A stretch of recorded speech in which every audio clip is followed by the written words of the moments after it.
Welcome, friends, to this week's music class. Today we're going to read a story called Ada's Violin, the story of the recycled orchestra of Paraguay. Ada Rios grew up in a town made of trash. Every morning at dawn, Ada heard the first garbage trucks rumble and roll down the road to Cateura. Backing into the landfill, they tipped their loads up, and the trash came tumbling down, 1,500 tons each day. Ada and her friends watched as the gancheros, the recyclers, scrambled, tearing into plastic bags with long-handled hooks, pushing aside moldy produce and grabbing anything they could recycle or sell. The going rates? 5 cents for a pound of cardboard, 10 cents for a pound of plastic. This noisy, stinking, sweltering slum was not the most nurturing neighborhood. Ada watched, eyes wide, but she didn't say much. And yet she liked to imagine each garbage truck was a box of surprises. One never knew what might be inside. Her father had found appliances, toys, perfumes, and antique watches. One woman even discovered a small box full of gold jewelry. Little did Ada know there was a bigger surprise waiting for her in the landfill. Every day when Ada's parents went to work, grandmother Mary Ann cared for Ada and her little sister, Noelia. Grandma loved to sing rock and roll songs from the 1960s. The girls grew up to the tunes of the Beatles, Simon and Garfunkel, and Creedence Clearwater Revival. Ada loved to sing too, but only when no one was listening. Ada's dad brightened the night with stories and songs of great musicians. He turned up the radio and pointed out the sounds each instrument made. Ada heard one above all others. Zing went the strings of the violin. When the girls started school, Grandma returned to work as a recycler, collecting bottles and cans in the city. Classes let out at noon. Young Ada was in charge of Noelia until her parents were done with work. At first, the girls stayed close to home, playing with Grandma Mary Ann's doggies and making sand cakes in the dirt. Soon they joined their cousins, playing hide and seek or a game of handball in the streets. In time, they ventured farther afield, walking down to the bodega to get candy. But Ada noticed the teenagers hanging out in the alleys, grumbling about life in the landfill looming ahead. What would happen to them? To her? To her little sister? She watched as the older kids turned to gangs and got into fights. One day, when Ada was 11 years old, her grandmother saw a sign posted on the wall of a chapel. Violin, guitar, cello, taught Saturdays at 8 a.m. Fabio Chavez. How Grandma had longed to learn music. Too late for her, maybe, she thought, but not for her granddaughters. She signed them up without asking them, or their parents. Ada's heart sang out. Thanks to her abuela, she could leave her worries behind and learn to play. At the first class, the teacher, Fabio Chavez, had 3 guitars and 2 violins to share.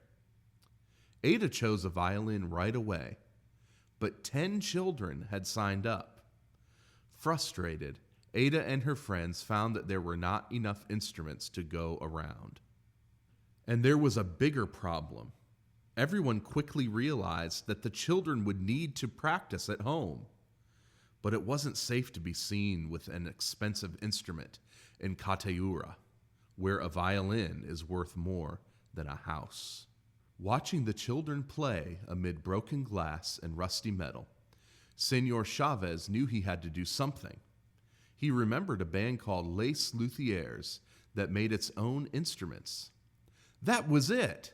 He asked Nicolas Cola Gomez, a ganchero, and carpenter for help. Senor Gomez found a discarded drum with a big hole in it. What could he use to fix it?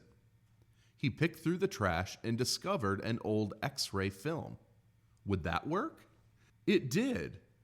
Senor Gomez kept experimenting, and others, like Tito Romero, helped. Inventing instruments wasn't easy, but they fiddled around, discovering which materials hit just the right notes. They transformed oil drums into cellos, water pipes into flutes, and packing crates into guitars. Soon there were enough instruments for all the children who wanted to play. Ada chose a violin made from an old paint can, an aluminum baking tray, a fork, and pieces of wooden crates. Worthless to thieves, it was invaluable to her. It was a violin of her very own. Senor Chavez set up a strict schedule of 3-hour lessons. The class had no classroom, so they played outside, despite the 100-degree heat and sudden downpours. At first, Ada and the others struggled. Sharps and flats clanged and clashed. Playing an instrument is a process. It doesn't matter if one is rich or poor, ugly, fat, thin. You cannot learn to play an instrument overnight, Senor Chavez told the children. Some kids decided it was too much work and gave up, but not Ada. After lessons, she would practice at home, sometimes 2 hours a day. In time, the screeches, twangs, and tweets hit all the right notes. Their class became a small island where Chavez taught them to respect themselves and one another. Be kind, always say please and thank you, say you're sorry, be dedicated when you commit to something, Senor Chavez told the children. Soon the ragtag crew of kids learned to tune in, to listen to one another, to band together. The recycled orchestra was born.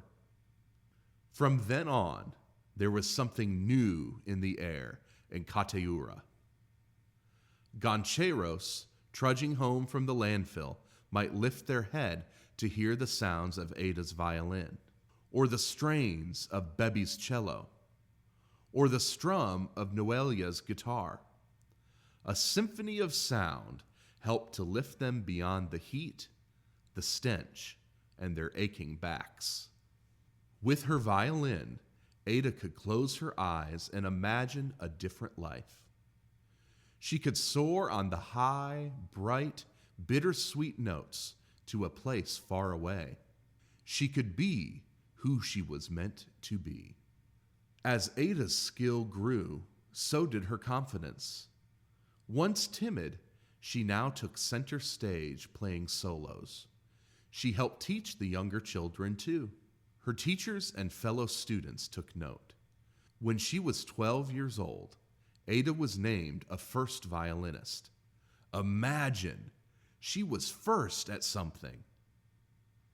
Shortly after, she and her 39 fellow musicians were invited to perform concerts in Cateura and later in the nearby capital city of Asunción. Word of this extraordinary orchestra spread. Soon they were asked to perform in other cities and even other countries. Ada and her friends flew on their first airplane, stayed in their first hotel, swam in the bright blue waters of Rio de Janeiro, sampled their first pastries and pineapple, and saw sights they never imagined. The world dazzled them, just as they dazzled the world. When Ada was 16, the orchestra received a very special invitation. They were asked to tour with a world-famous rock band. More than 35,000 people awaited them at their first concert stop in Bogota, Colombia. Ada was more than nervous. She didn't know how to enter or how to greet the audience. She went blank. She saw a giant stage with glaring lights and heard people screaming. But she didn't have to worry. As the recycled orchestra took the stage, the people who had paid to see the rock band cheered for them.